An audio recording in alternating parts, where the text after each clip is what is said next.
Welcome, everybody. Thank you so much for joining this DreamWakers Daily Career Conversation from Home.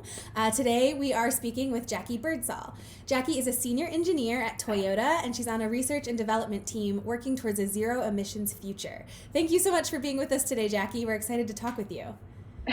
Thank you so much for having me. I really appreciate the work that you guys are doing and your adaptability in these interesting times. I hope you're staying well. Yes, you as well. We really appreciate all of the professionals that have been willing to give their time and a few hours of their day to just have these conversations. It's really appreciated.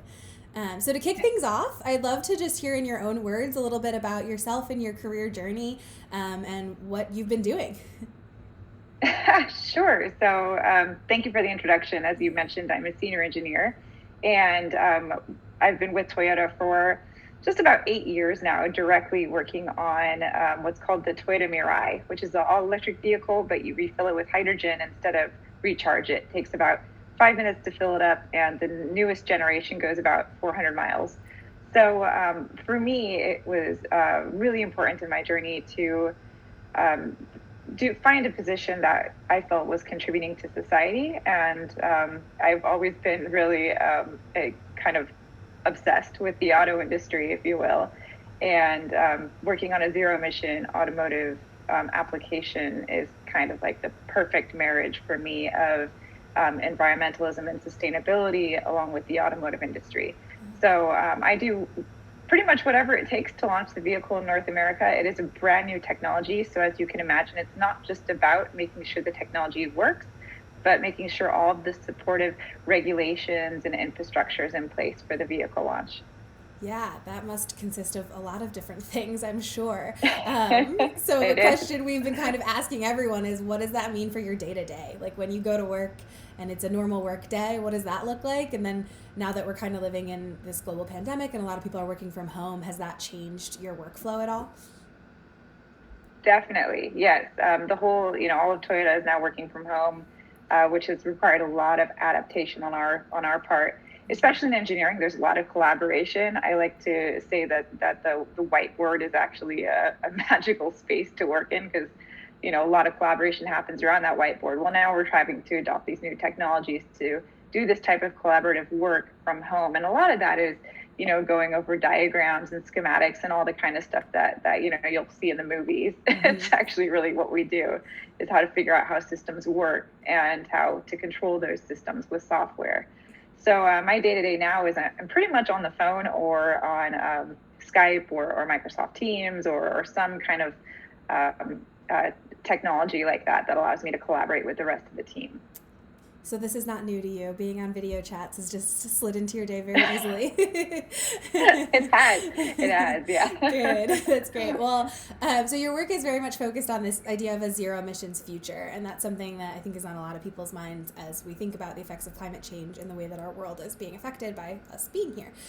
So could you tell us a little bit about what made you passionate about this? Like what sparked your passion for the zero emissions future? I was actually, it's kind of funny because I started out just, really loving cars, especially muscle cars, which are like the opposite of environmentally friendly, right? But my freshman year of college, my undergrad for my engineering degree, I took a class on hybrid vehicle technology. And the professor started the entire series with a lecture on, at the time, petroleum dependency and on greenhouse gas emissions and then local air pollution. At the time, we weren't talking about climate change yet, right? We just didn't have enough data to support that at the time. That's how long ago I went to college. Yeah. But, by the end of this lecture, you could pretty much hear a pin drop in this room. He just told a classroom of automotive engineers that what we're doing is killing the environment and harming humanity. And so for me, I wanted to still work in this industry because I love personal mobility so much, but find a way to do it that has less of an impact on the environment. And so that is really where I started to focus on zero emission vehicles. And then when I was introduced to fuel cell vehicles, which I really call the electric vehicle uncompromised, I knew that was my career for the rest of my life. Nice. Well, I admittedly, I'm not a car person. I was a Prius driver, which is how you know I'm not a car person, but I'm curious just throwing it in there. Hey, the technology there is great. So. Good for you. True. Got a lot of great gas mileage. But I'm curious, what's your favorite car? What's your favorite muscle car? And then I guess the Mirai is probably your favorite car generally, but I'd love to hear. That is one of the hardest questions to answer.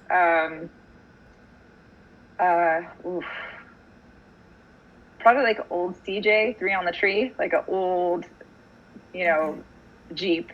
I love old kind of rock crawlers. Mm-hmm. I've always loved 55 Corvettes just because of the aesthetics. Mm-hmm. Nice.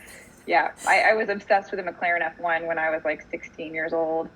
So yeah, I mean, there's different cars for different applications. So just picking one, it's like choosing a favorite genre of music, right? You don't listen to the same music all the time. You don't want to drive the same car all the time. But as a daily driver, absolutely the Toyota Mirai.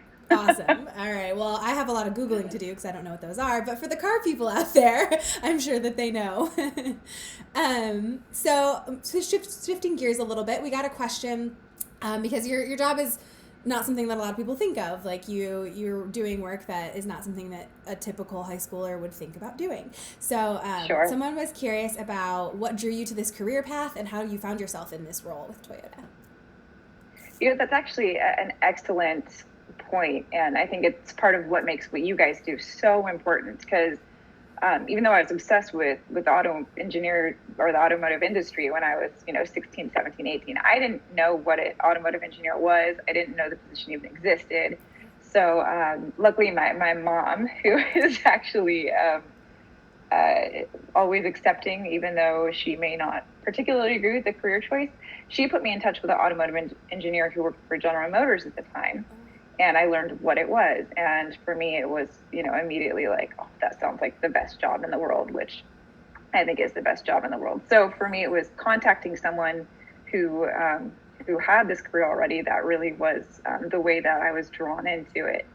And then to come to Toyota has always been the leader in fuel cell technology. So I knew if I wanted to be on the front lines working on the most cutting edge technology, that Toyota was the company to work for. So that's why I joined. Amazing. I love the power of mentorship and a role model and someone in your life kind of encouraging this. That's amazing. Absolutely. Because, I mean, you've heard it all the time. You can't be what you can't see, right? Yeah. And for me, that first step of just seeing what the career was, that was really eye-opening for me. Yeah, absolutely. Well, we had an 8th grader in New Jersey who I think asked a really fantastic question, which is, why are low emissions vehicles more expensive than your regular vehicle? That is an excellent question. Well, there's kind of 2 parts to it. One is that it's a new technology, and any new technology is going to be more expensive because you don't have as much of a supplier base. You're still absorbing costs of research and development. And then also the scale of production. So the reason why we can sell our Corollas and our Camrys for the price point that we do is because we build so many of them.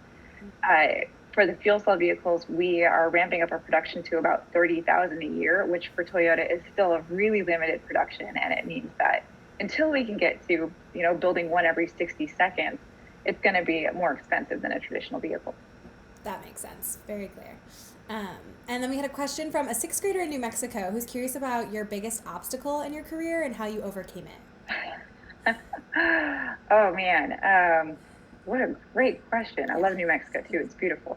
I guess I actually had one of my biggest obstacles just last week. I started to work on a project that's way outside of my wheelhouse, outside of my area of expertise. And this happens once in a while. We get handed projects where we don't know what we're doing, honestly. Yeah. And you can either take it as as being frustrated, or changing your mindset to say, okay, this is a really good challenge. This is an opportunity for me to learn a lot.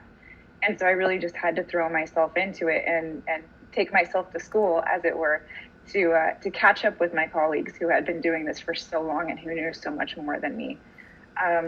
So for me, in recent history, that was definitely the largest obstacle that I've had, is just feeling very much unprepared for a project, and then having to really just dive in and teach myself everything I needed to know. Yeah, I think that's a great lesson for people who are still in school, because obviously it's not like you get a job and you stop learning. Like, you're always going to be challenged and need to expand your knowledge base, and you're going to get thrown If you get a job and you stop learning, then it's time to get a new job. Yes, I love that.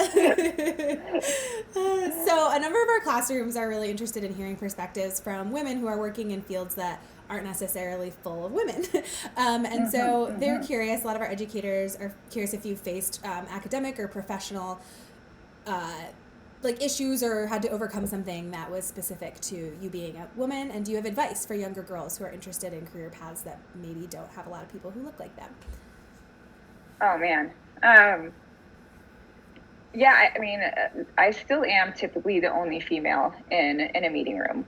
And it's funny because up until a few years ago, I didn't really notice it or think about it as much as, now this big dialogue has shifted a lot of people's perception of women in the workplace. And I mean, luckily at Toyota, we're built on two pillars. One is continuous improvement. The other is respect for people. I have never felt any different in my role in Toyota. That said, I did come in to Toyota as kind of a more senior position. And I think women feel a little bit more intimidated as entry level. And one example I can think of this is, even in college, when I would, go into my welding shop or my material lab, I always felt less experienced than the men, or maybe less confident and a little hyper judgmental of myself. And so I was really hard on myself in college. I mean, I was scared to try new things. I was scared to ask questions, and I found myself always going to the professor after class or working after class so that I wasn't, around all the guys when I made these mistakes. And in retrospect, everyone was making those mistakes, right? That's what college is for. That's what learning is all about, is making mistakes and learning from them. And I wish, looking back, that I was just that I was kinder to myself, and that I didn't expect so much of myself, that I should have known from the beginning that I deserved to be there, and that I was, just as capable as all the men around me. So for any female who's entering a male-dominated space, that would be my number one takeaway is really understand that you deserve to be there, and you have nothing to prove. And if, you think that you're making all these mistakes, you're just being too hard on yourself. Yeah, I love that. Take up the space you're meant to take up, and be there, be present, because you deserve it. I love that. Absolutely. So, kind of shifting gears a little bit, a middle school student from New Hampshire has a fun one, and wants to know, what's the best part of your job? Oh my God, there's so many good parts of my job. Oh, give us multiple. Well, first and foremost, honestly, I mean, and this sounds cheesy, but it's the team. We really have just a really passionate, really fun team, and we're family, and we consider each other family. And not only that, we're a pretty freaking brilliant family. So, I admire the people I work with so much. We really have so much talent on the team, and it's wonderful to see. And we complement each other in ways that, I may not know something, and I'll go to my team member and he'll teach me what I need to know, so definitely the people. But, I'm a gearhead. I love cars. So I get to drive, cars to all these crazy places and on test tracks. And, when I worked in Japan, I got to commute via helicopter from our headquarters to our test track and, by Mount Fuji. And I mean, I don't know. I don't think a job gets any cooler than that. Yeah, you sold me. That sounds amazing. Right? That's so great. And a student from Houston, Texas, now that we all want your job, is curious if they want a career like yours. So if someone's interested in following a similar career path, what are some skills or classes that they should work on, and some skills they should hone right now? Resiliency. I don't think it's something you can learn in class, but I mean, even now I'll have moments where I'm working on a problem and I can't figure it out. And, your initial thought is just you get frustrated and you kind of quit, but you walk away and then come back to it an hour later or whatever, and you solve that problem. And I mean, that's not just for school. That's not just for high school or college. That's something for your career that you really need to practice is resiliency and getting things done. That, and I will say interning. By the time I graduated college or my undergrad, I had 2.5 years of internships under my belt. And in taking advantage of that and being able to try all these different parts of the industry, which is really unique to when you're in college or when you're in high school, right? Never again in your life will you get that opportunity to try all these different things. I was really able to hone in on exactly what I wanted to do. So I can't emphasize, internships enough. They're just, or co-ops. It's really important because you don't really know if you're going to like doing something until you try it. Yeah, absolutely. That leads in really well into another question that we wanted to touch on, which you kind of touched on already, but our educators are talking a lot with their kids about growth mindset and this idea that we are more than A or B. It's not, I'm not a smart person, it's I can learn this. And all of our abilities can develop through hard work and just working on dedication and making sure that we're honing those skills. So do you feel like you have a growth mindset? Is that something that comes into play in your career? And are there times where you have to overcome feeling like you're just not good at this and it's never going to work out? Oh yeah. I feel that way a lot. Like the example that I gave earlier about, one of the biggest obstacles I've faced lately was exactly that, coming into a project and feeling, pretty inadequate, especially compared to my peers. Again, I work with these people who have been doing this for a long time and really understand this space better than I do. And I really had to do a mental shifting of, you don't know this yet, but you're going to learn it. And we're going to spend some real time learning this.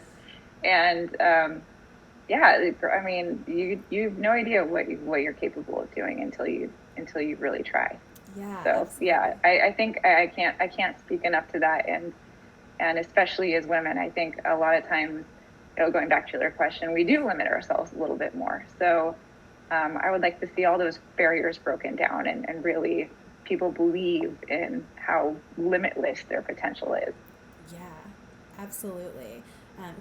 You touched on this before also, but you talked about your mom putting you in touch with someone at GM, and that kind of person becoming sort of a mentor, a role model. What has the role of mentorship been in your life previously, and now that you've kind of made it in your career? Is that something that still you're passionate about?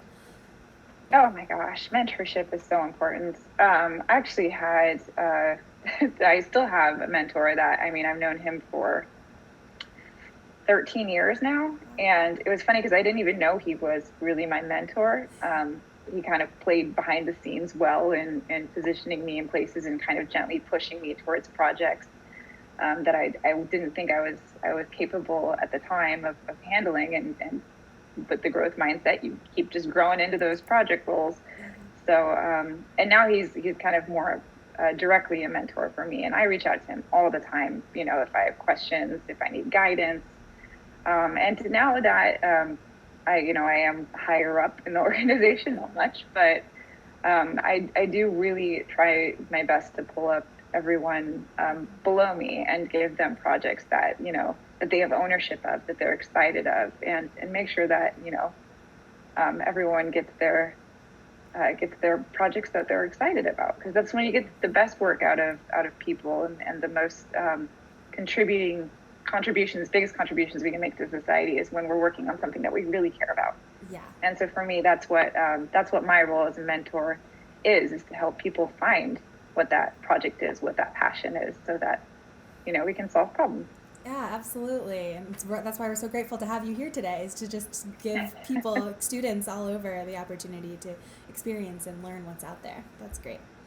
Well, that's why I love what you guys do, because what a great idea to introduce students to all these different career paths, because there's so much out there you can do, right? Yeah. There's so many problems. It's like it's almost like, what problem do I want to solve? You have to focus down to the one problem, because there's so many things out there that need good people to come in and innovative people to come in and solve these problems. Yes, absolutely. Well, we're running low on time, unfortunately, but we do have one last question for you, and I would just love to hear if you have one or two things that you would like students to take away from this conversation or to carry with them throughout their lives. One or two things, man. I think first is, I guess, step out of your comfort zone. Step out of your comfort zone and try to introduce yourself to as much as you can, because, if you approach the world with this open mind, you're going to find what it is that you want to do. You're going to find the project that becomes your passion.